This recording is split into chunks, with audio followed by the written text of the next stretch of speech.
Buenas tardes, soy el doctor Elmer Zapata. En esta oportunidad me toca un invitado para poder conversar acerca de la enfermedad de Kawasaki, una enfermedad que es una entidad grave en aumento, siempre una emergencia médica y una segunda vasculitis más frecuente en pediatría. Es causa principal de cardiopatía adquirida e infarto agudo al miocardio en niños, adolescentes y adultos jóvenes, así como de arritmia, muerte súbita y aterosclerosis. Así pues, la enfermedad de Kawasaki es una enfermedad una entidad grave que viene en aumento. Y vamos a iniciar con un caso clínico. Este es un bebito que fue evaluado el 6 de abril del año 2021. Es un bebé de 9 meses con una enfermedad de 3 días, caracterizado por fiebre y una lesión eritematosa en el hombro derecho. El segundo día también continuaba la fiebre, hay un rayo maculopapular discreto, rosado, cefalocaudal y cursa irritable. El tercer día, la fiebre continúa con 39,5, un rash difuso y se agrega una inyección conjuntival sin exudado. Asimismo, se agrega diarrea, sin moco, sin sangre, 3 veces por día, que se autolimita. Hiporéxico, muy irritable, por lo cual consulta a emergencia. Entre los antecedentes importantes, tenía el contacto epidemiológico. Las funciones biológicas se encuentran diarrea, sin moco, sin sangre, en 3 oportunidades. La orina sin alteraciones, el apetito disminuido, solo la leche materna y el sueño incrementado. Al examen físico, tiene una frecuencia cardíaca de 100 latidos por minuto, una frecuencia respiratoria en 30 por minuto y llega con una temperatura de 39 grados. El paciente llega en aparente regular estado general, intranquilo, enlazado en su entorno, y en lo que es la piel, se ve un rash discreto, maculopapular difuso, buen llenado capilar, edemas en pies. Y además hay enopatías a 2 centímetros. En el aparato respiratorio y en el cardiovascular había alguna alteración, pero el abdomen sí se palpaba que era, este, los ríos fibrosos solamente estaban aumentados. Y lo que llamó la atención fue que a nivel de génito urinario había un dolor discreto en, en el área, un discreto eritema en la zona del pañal.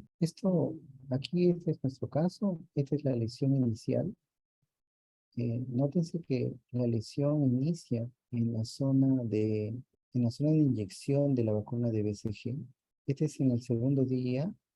Nótese cómo la zona de inyección de la vacuna de BCG se va aclarando. Y en el tercer día, cómo disminuye el halo eritematoso y queda solamente una lesión localizada en la zona de inyección de la BCG. Y en el cuarto día ya no hay eritema. Estas son fotos del papá que le llama la atención cómo empieza la enfermedad, cómo va evolucionando y le va tomando fotos día por día. Esta es una foto de la inyección conjuntival. Miren cómo la inyección no tiene exudado, no tiene exudado y es bien llamativo. Y este es un discreto rash, un rash difuso que presentó este paciente. Este es un paciente que tuvimos la oportunidad de verlo con la doctora Cuba y el doctor Roger Hernández. Entonces, tenemos a un niño con fiebre de 3 días, con conjuntivitis no exudativa, con exantema, edemas en pies y linfadenopatía. Y llamaba la atención el eritema en la zona de BCG y el eritema en la zona de pañal. A este evito se le hace examen de laboratorio, encontramos anemia, encontramos una trombocitosis, encontramos leucocitosis y una PCR elevada por encima de 3 miligramos por decilitro. Era época de pandemia, así que estamos solicitamos SARS-CoV-2, la COV fue no reactivo, y posteriormente el IgM y el IgG para COV-2 fue negativo. Y todos los hemocultivos posteriormente fueron negativos. Hicimos un ecocardio, luego es lo normal. Entonces, esto es un paciente que clínicamente y laboratorialmente es un paciente con enfermedad de Kawasaki en un lactante de 9 meses. Y es por eso la importancia de esta charla para poder diferenciar este tipo de pacientes y poder prevenir dilataciones de la arteria coronaria o compromiso cardiovascular. La enfermedad de Kawasaki, mm, inicialmente el doctor Tomisaku Kawasaki en el año 1967 le otorgó el nombre de síndrome febril óculo oro acro descamativo con o sin linfadenitis cervical no supurativa aguda del lactante y de la infancia. Así lo llamó.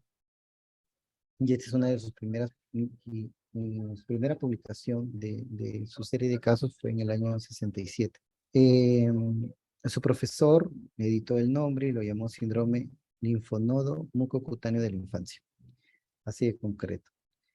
Y bueno, la enfermedad de Kawasaki es una vasculitis aguda que afecta principalmente a los lactantes, a, lo- a los lactantes y niños pequeños. Actualmente, hasta ahora no se sabe cuál es la etiología, pero lo que sí se observó en las épocas de pandemia, que conforme en los países en donde manteníamos el aislamiento y estábamos menos expuestos a los virus respiratorios, la enfermedad de Kawasaki también disminuyó de manera importante,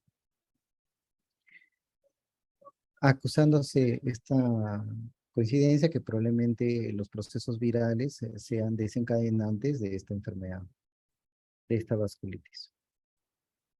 No hay ninguna prueba diagnóstica para la enfermedad de Kawasaki. El diagnóstico es principalmente clínico, y es una vasculitis que compromete a los vasos de calibre mediano. El 25% de los pacientes no tratados podría llegar a aneurismas de la arteria coronaria. En el Perú se reportan muy pocos casos de enfermedad de Kawasaki, 1.6 casos por año.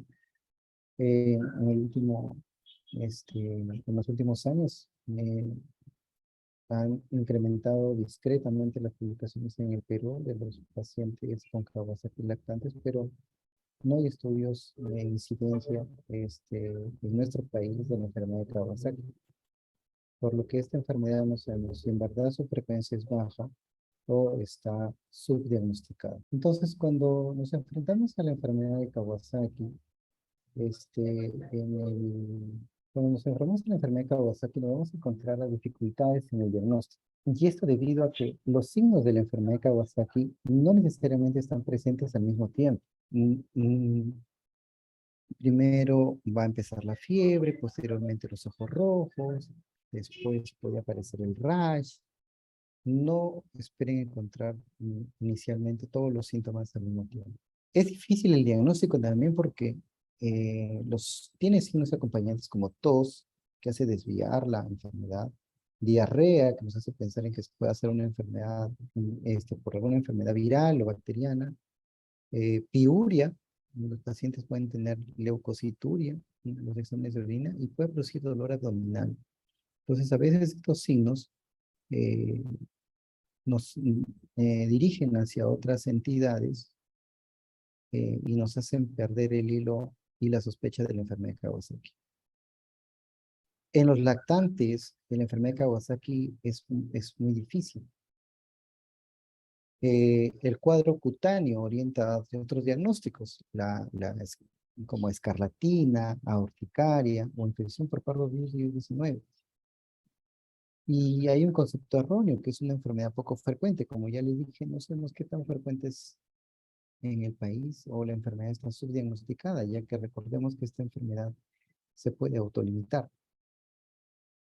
El concepto de que requiere afección coronaria para el diagnóstico. Y eso tampoco es cierto porque solamente el 20% de estos niños van a hacer dilatación coronaria. Y existen presentaciones incompletas o atípicas que hacen más difícil el diagnóstico. Y que en esta presentación espero poder dar las herramientas necesarias para que ustedes puedan diagnosticar esta enfermedad. La enfermedad Kawasaki clásica van a ser aquella que cumple todos los criterios de la enfermedad de Kawasaki. Existe la otra formación, la otra clase de presentación que se llama incompleto cuando no están presentes todos los signos de la enfermedad de Kawasaki, ¿no? Como este Bob Esponja, que le falta la esponja, está incompleta. Y cuando hay y el Kawasaki atípico, cuando hay manifestaciones que no son usuales en la enfermedad.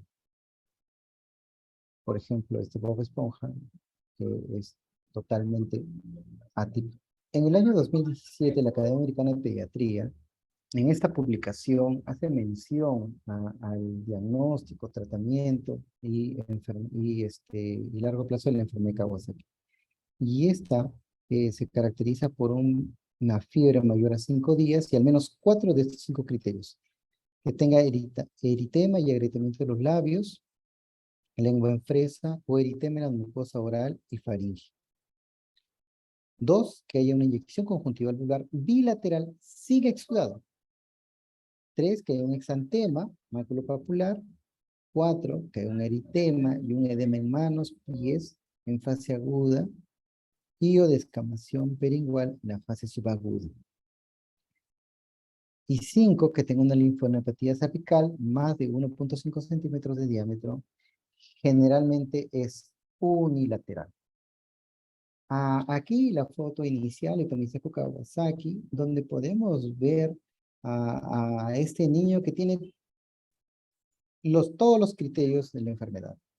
Labios rojos, lengua roja, adenopatía, eritema palmoplantar, el rash.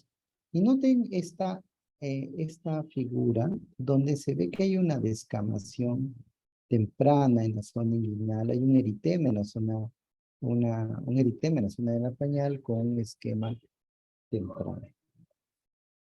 De aquí pues que hay otros signos que en esta guía menciona la Academia Americana de Pediatría y nos dicen que otros signos pueden ser el eritema e induración en el sitio de la vacuna BCG, como lo tuvo nuestra paciente, ¿ya? O que tenga eritema en el área pañal con descamación temprana. Entonces esos dos son tips que nos podrían ayudar a pensar en la enfermedad de Kawasaki si los reconocemos de forma temprana. En los hallazgos del laboratorio va a haber anemia para la edad, por encima de la segunda semana y al pico de la tercera semana debe haber trombocitosis, debe haber una velocidad de sedimentación o una PCR incrementadas, una albúmina menor de 3, ferritina, transaminasa, gamma-glutamina por encima de los niveles normales, y puede haber una leucocituria. Si hacemos una punción lumbar en los niños que están muy irritables, podemos encontrar pleocitosis mononuclear sin hipoglucorraquia o elevación de las proteínas en el líquido cefalorraquídeo. Esta es otra foto donde podemos ver, miren, tremenda adenitis que se encuentra en la región retroauricular, cervical entre anterior y posterior, donde se ven una enopatía sin cambio de coloración. Y miren, este niño tiene esta enopatía y no tiene ojos rojos y no tiene labios rojos. Ojo con eso. Muy bien. ¿Cómo lucen los pacientes con enfermedad de Kawasaki? Y estas son fotos del doctor Hiromichi Hamada, que donde muestran a niños con enfermedad de Kawasaki y miren su estado general, ¿no? Son niños irritables, llorosos, son niños comprometidos, ¿no? Miren todos, ellos tienen, miren, estos tienen este tipo de rash que tienen, acá también el rash que pueden presentar en el tronco y en las extremidades. Acá en este lactante, el rash, la irritabilidad, los labios rojos, En este niño un poquito más grande, miren acá la palma de las manos, que impresiona que también están un poco eritematosos. Las características faciales de la enfermedad de Kawasaki, miren cómo tiene este eritema labial, eh, estas fisuras en los labios. Miren que la lengua no está tan roja.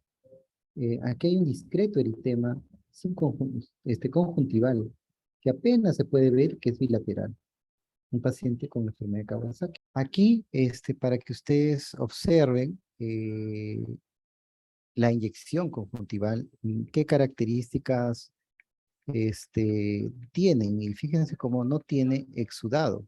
No hay exudado, hay un eritema importante. Y miren cómo acá hay un halo discreto, en las zonas del limbo, ¿no? Aquí también, como hay esta zona, como un halo. Este es típico de la enfermedad de Kawasaki. El eritema y el agrietamiento de los labios y la lengua en fresa en la enfermedad de Kawasaki, ¿no? Y esta es una adenopatía, miren, una adenopatía cervical, ¿no? Con discretamente eritematosa en este caso, ¿no? Unilateral y que mide más de 1.5 centímetros de diámetro. Miren cómo aquí hay un eritema de los labios, ¿no? Y este es un paciente que también tuvo enfermedad de Kawasaki. Aquí para ver el edema y el eritema de las palmas de las manos. Miren el edema que hay en este niño. Miren cómo estas manitos están hinchaditas, ¿no? Estos deditos están hinchaditos. Como hay un halo eritematoso. En la otra mano, miren cómo las palmas están brillantes y están rojas, ¿no? Esto es un paciente con enfermedad de Kawasaki. Y aquí el rash. Miren el rash, que es un rash multiforme.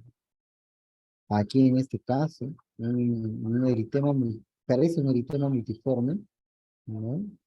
Eh, miren cómo imita mucho a un eritema multiforme, ¿no? ¿No? Y este es un niño que tuvo enfermedad de Kawasaki. Aquí un paciente con rash maculopapular intenso. Y acá hay otro paciente con una eritrodermia difusa. Pacientes que tuvieron enfermedad de Kawasaki. Nótese que el rash tiene varias formas de presentación.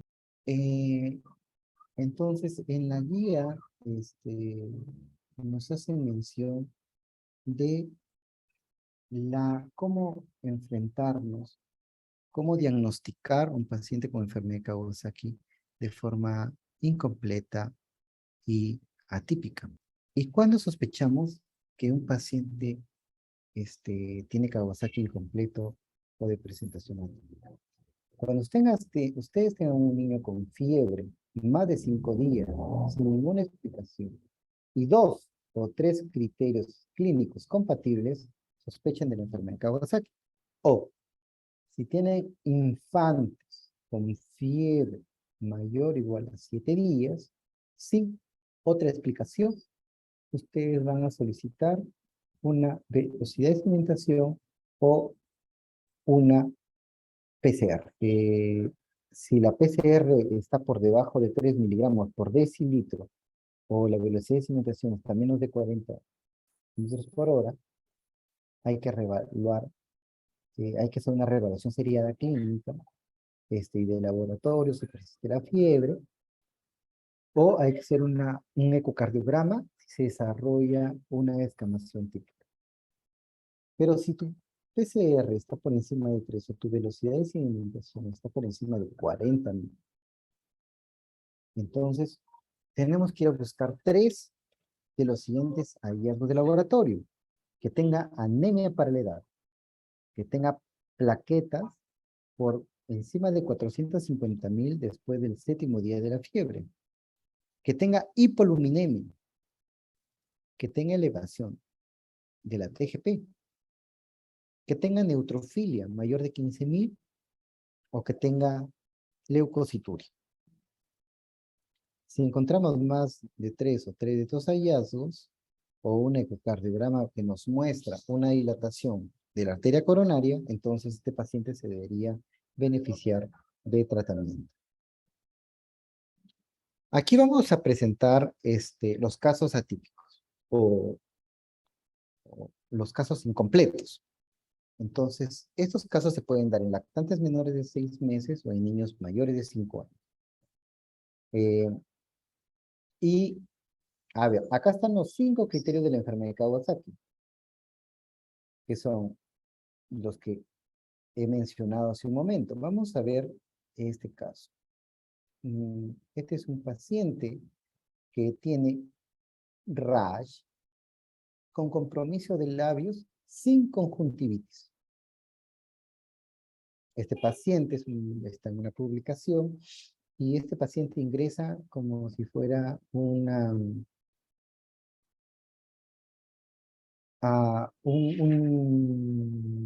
enfermedad severa de Steven Johnson. Pero se dan cuenta que en la evolución observan esta eritema en la zona de BCG, en la zona de aplicación de la vacuna de BCG. Y posteriormente, en la evolución, ven cómo se va descamando y una descamación en el pulpejo de los dedos. Este paciente tuvo una enfermedad de Kawasaki sin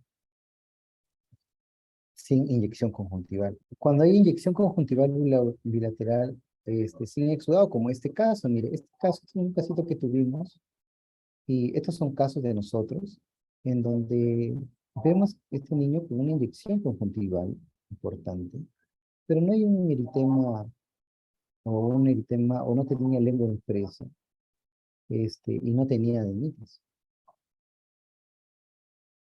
¿No? Esta es otra foto, miren cómo tiene esta inyección conjuntival, sin exudado, ¿no? Y este niño no tenía rayos. Y aquí otro caso, que tenemos con el caso con el doctor Eduardo Negrón, paciente que tiene un eritema bien marcado acá, ¿ya? Y y eso es para que vean la inyección conjuntival, cómo se presenta en la enfermedad de Kawasaki. Datos clínicos que ustedes deben hacer sospechar de la enfermedad. En cuanto al eczema maculopapular, miren, el eczema aparece entre los 5 días. Es más común que haya erupción maculopapular difusa, también que haya una eritrodermia escarlatiniforme y puede haber un eritema multiforme Lyme, como este caso. Miren, este es un paciente que debuta con un eritema multiforme. Ustedes ven, este es un eritema multiforme, ¿no? Y este es como primer signo de un Kawasaki de presentación incompleta. Y es menos frecuente, pero también pueden presentarse erupciones urticariformes, como en este caso que también tuvimos, es un paciente lactante que tuvo lesiones urticariformes en todas las extremidades. Y miren acá, pueden notar el eritema de la planta. Es un paciente con enfermedad de Kawasaki. Entonces, lo que sí se conoce es que el Kawasaki nunca es vesicular. Si ustedes ven en la piel, en el rash, una vesícula, eso no es Kawasaki. En cuanto al eritema y edema de manos y pies en la fase aguda y la descamación peringual en la fase subaguda. Este es casi distintivo de la enfermedad de Kawasaki. Cuando ustedes vean palmas y plantas eritematosas, es casi distintivo de la enfermedad de Kawasaki. Aquí, para que vean las fases, en la fase aguda van a ver el eritema de las palmas, en la fase subaguda van a ver cómo se van descamando, y en la fase convaleciente se van a ver estas líneas, que no es más que la expresión de una interferencia del crecimiento normal de la uña por afectación de la matriz por enfermedades severas, no solamente en enfermedad de Kawasaki vamos a encontrar, lo estamos viendo en síndrome inflamatorio multisistémico también, o en enfermedades muy graves. Pero estas son las fases por las cuales pasan las palmas y las uñas de la enfermedad de Kawasaki. Y por último, ¿cómo es la linfadenopatía cervical? Que generalmente es unilateral. Aquí hay 3 casos. Este es un paciente, miren cómo halo eritematoso, y miren, acá hay una enopatía y con un halo eritematoso. Acá hay otro niño, mira cómo esta adenopatía está acá de forma importante, y miren cómo hay eritema en los labios. Y acá otro caso donde tuvo adenitis localizada sin eritema. Entonces, las adenitis son las menos frecuentes, el 40%. Generalmente es unilateral.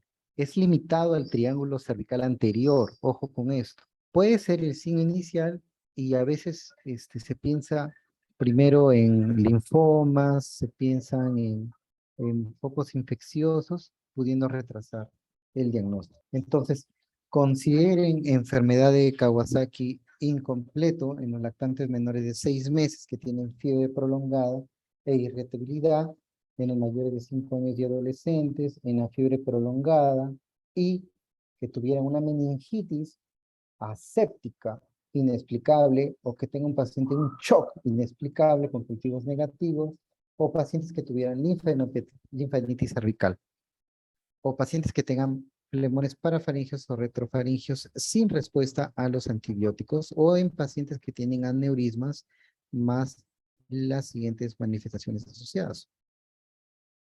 Y aquí vamos a pasar a presentar los casos de Kawasaki atípico. Estos son pacientes que tienen manifestaciones inusuales de la enfermedad. Estas formas inusuales pueden ser a nivel neurológico. Recuerden que esto es una vasculitis, y como es una vasculitis, puede comprometer cualquier órgano de nuestro sistema, dando expresión clínica en cada uno de nuestros sistemas.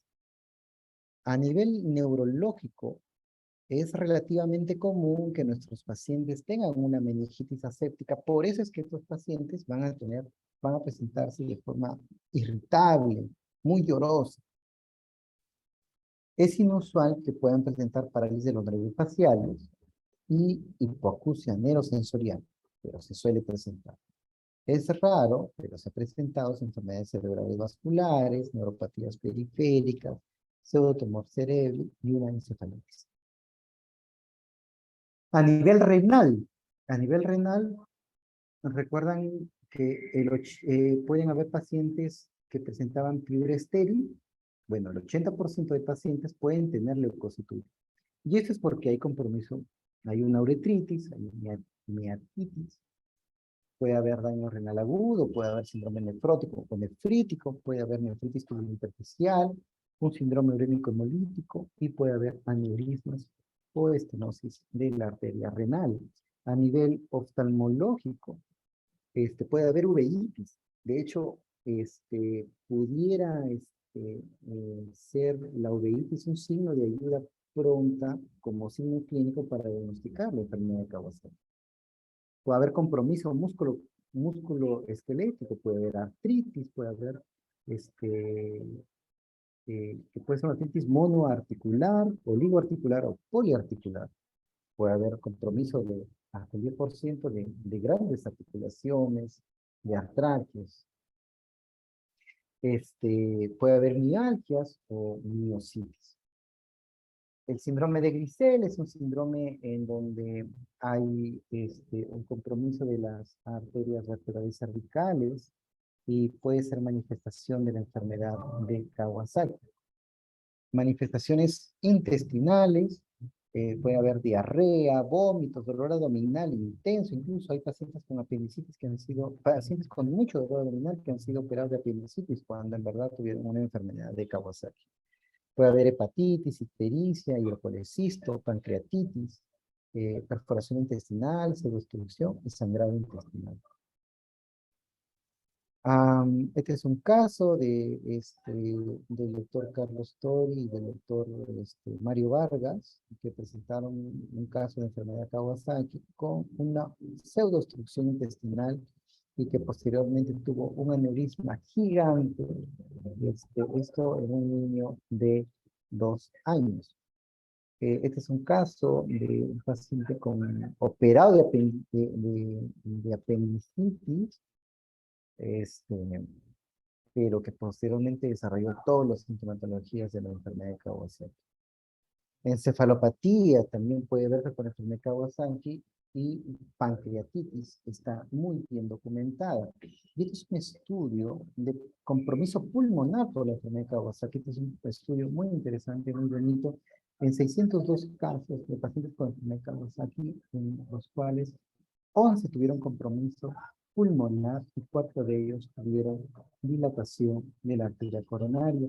Y aquí solamente para ver el intervalo de días que se presentaron entre la enfermedad de Kawasaki y la enfermedad pulmonar, y fueron en este primer caso tan largo como 18 días, 15 días, 14 días.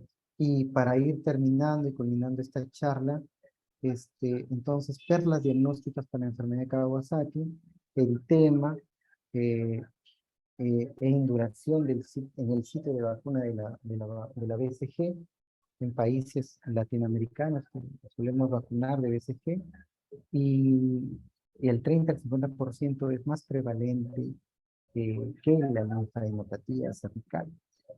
Entonces, cuando ustedes tengan este tipo de lesión después de la vacuna de BCG y halo eritematoso, esta es una foto de los pacientes en Japón, así vacunan en la BCG en Japón, el mismo halo eritematoso, o puede presentar de esta forma, ¿no? Entonces acá también tuvimos la oportunidad de ver ese halo eritematoso en la enfermedad de Kawasaki. Este es un paciente, es un lactante, miren este halo eritematoso, y posteriormente este niño presentó una enfermedad de Kawasaki, fue tratado a tiempo. Este es otro caso, miren, este es un paciente que llegó de la selva, esta es acá su cicatriz de la vacuna de BCG, miren cómo alrededor se comienza a poner rojo. Al segundo día se pone el aro eritematoso, y al tercer día ya se vuelve un bulto, un nódulo eritematoso, que posteriormente desaparece. Como mencioné antes, estos síntomas pueden presentarse y después desaparecer. Otra perla diagnóstica para que ustedes sospechen de la enfermedad es la erupción descamativa en la ingle. Y acá fotos de un eritema del área pañal con descamación temprana, que es característico de la enfermedad. Aquí también otro eritema con descamación temprana alrededor. Y esto pudiera ser un criterio puede ser un criterio diagnóstico para que ustedes puedan sospechar de la enfermedad de Kawasaki. Nuevamente la foto de Tomisaku Kawasaki, donde claramente se ven todos los signos de la enfermedad de Kawasaki completo, ¿no? Que no debemos olvidar. Estos son casos asociados, y para los otorrinolaringólogos también pueden haber casos de enfermedad de Kawasaki, y este es un caso de pulmón parafaringeo y retrofaringeo. Miren, noten aquí en la resonancia magnética como hay un pulmón, ¿no? En este paciente que tuvo la enfermedad de Kawasaki. En los pacientes pueden tener hasta disfonía como presentación clínica de la enfermedad de Kawasaki. De hecho, el 30% de pacientes con enfermedad de Kawasaki tuvo disfonía. Ustedes me han escuchado mencionar que los lactantes son los casos más difíciles de enfermedad de Kawasaki, y también les he mencionado que los pacientes con mayor riesgo de dilatación de la arteria coronaria son los lactantes. Pero ¿qué tan frecuente es que un lactante se comprometa en la enfermedad de Kawasaki? Este es un estudio encabezado por el doctor Rolando Ulloa, publicada en este estudio multinacional de Recam Latina, que es una red que involucra a todos los países de Latinoamérica y incluye también nuestro país. Y aquí encontraron que de 58 centros de 20 países afiliados, y acá están los países, encontraron 865 pacientes con enfermedad de Kawasaki, y de ellos, los pacientes que tuvieron disfonía fueron los menores de un año. Miren, 29 de 169, 35 de 125, 16% de niños entre 0 y 2 años tuvieron disfonía.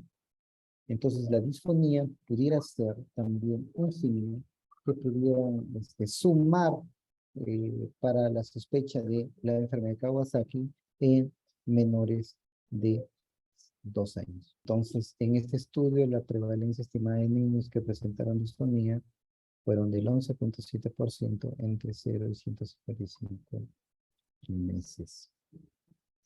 Algo rapidito para ir terminando. Existen formas graves de la enfermedad de Kawasaki, que las voy a mencionar, que son la muerte súbita por la enfermedad de Kawasaki. Este es un caso de un niño de 1 mes, de 2 meses, que hace toda la clínica la enfermedad de Kawasaki no diagnosticada y después una ruptura del aneurisma la columna de la coronilla izquierda. Y este paciente tuvo un Kawasaki incompleto.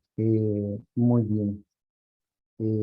Para finalizar, el tratamiento de la para finalizar, el tratamiento de la enfermedad de Kawasaki es con la inmunoglobulina, que es el tratamiento de bandera, ¿no? De la enfermedad de Kawasaki y, y que se debe pasar en 12 horas, 2 gramos por kilo, y el tratamiento sea de aspirina de 30 a 50 miligramos por kilo, dividido en 4 dosis hasta 48 horas después del último pico de fiebre. Y después de que caiga la fiebre, pasamos a aspirina de 3 a 5 miligramos por kilo, una vez al día de 6 a 8 semanas. ¿Quiénes deben recibir tratamiento con inmunoglobulina después de 10 días de la enfermedad? Los pacientes que persisten con fiebre, los pacientes que tienen parámetros inflamatorios elevados o pacientes que tienen dilatación de la arteria coronaria. Muy bien, esto es lo que les había traído para poder conversar con ustedes. Eh, mm, no sé si hay alguna pregunta que podamos resolver.